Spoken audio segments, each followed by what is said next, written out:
السلام عليكم ورحمة الله وبركاته. فردوسة أبديا بكم جرتنا نجا فيادا الرا أكاتا شريعتا موبايلي سوا زين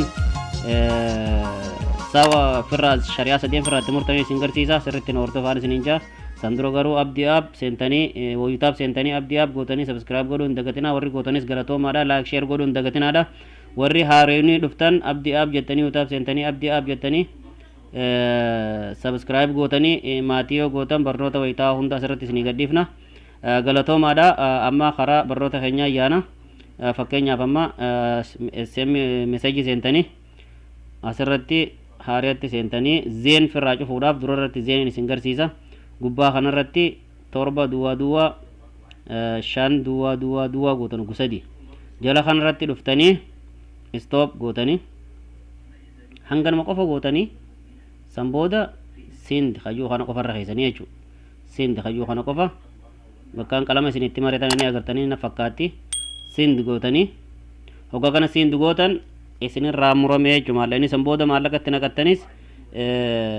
maallaqa uggaatti naqattan waa takka isin irraa nyaatu jechuudha san booda tuni zeeni amma karaa moobaayiliittiin isin oofa karaa moobaayiliittiin isin oofa moobaayiliin meesejii seenuun barbaaddu akkana dhuftanii mana ittisaalaa mana silaa namatti bilbiltan kana seentanii najma star 565 akkana gootanii hash gootan amma moobaayiliin tana moobaayiliin shari'a lamaffaati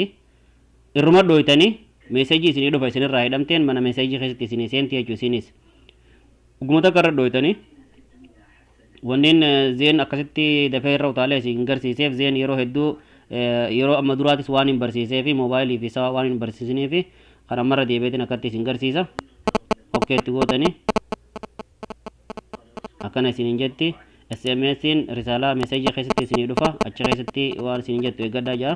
sirraa muramtii obsinaan jechuu jiranii hanga meesejiin dhuftu akkuma naa obsa meesejiin amma naa seenti xiqqoo obsa meesejiin as keessa sii dhufti jechuu inboxii keessatti jawaala xiqqaanis hidhuu irraa ni dandeessaa jawaala guddaanis irraa hidhuu dandeessaa jechuu hunoo meesejiin naa dhuftee jirti hunoo an waan naan jaan amma dura maallaqni sirraa muramaa hin jiruu jaan ati yoo akkasitti maallaqni irraa muramu jiraate moobaayilii yoo maallaqa gubbaatti na isa irraa murtu taate sirraa muramee jira siin jaanii jechuudha akkasii amma karaa arabiinis garsiisa arabiinis ingiliffaanis siif himanii jechuudha kun moobaayiliidha amma karaa sawaa dachaana karaa sawaa dhuftanii mana meesejii kana seentanii mana meesejii uggaa kana seentanii asirra dhuftaniiti barreessitanii fakkeenyaaf amma 8 duwwaa amma kun sawaadha qajeellotti hordofaa 4 gusadi duwwaa gulama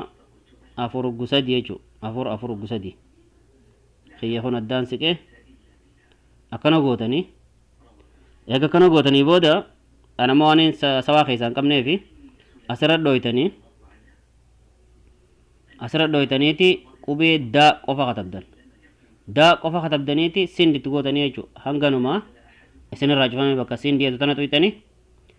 san booda hasawaatis isinirraa cufamee jira jechuudha hangasii abdii app subscribe like share godhuun dagatina hanga barnoota dhufnu walitti dachaanutti subscribe like share godhuun dagatinaan isiniin jaa galatooma barnoonni keenya kaarraa asumarra dhaabbata galatooma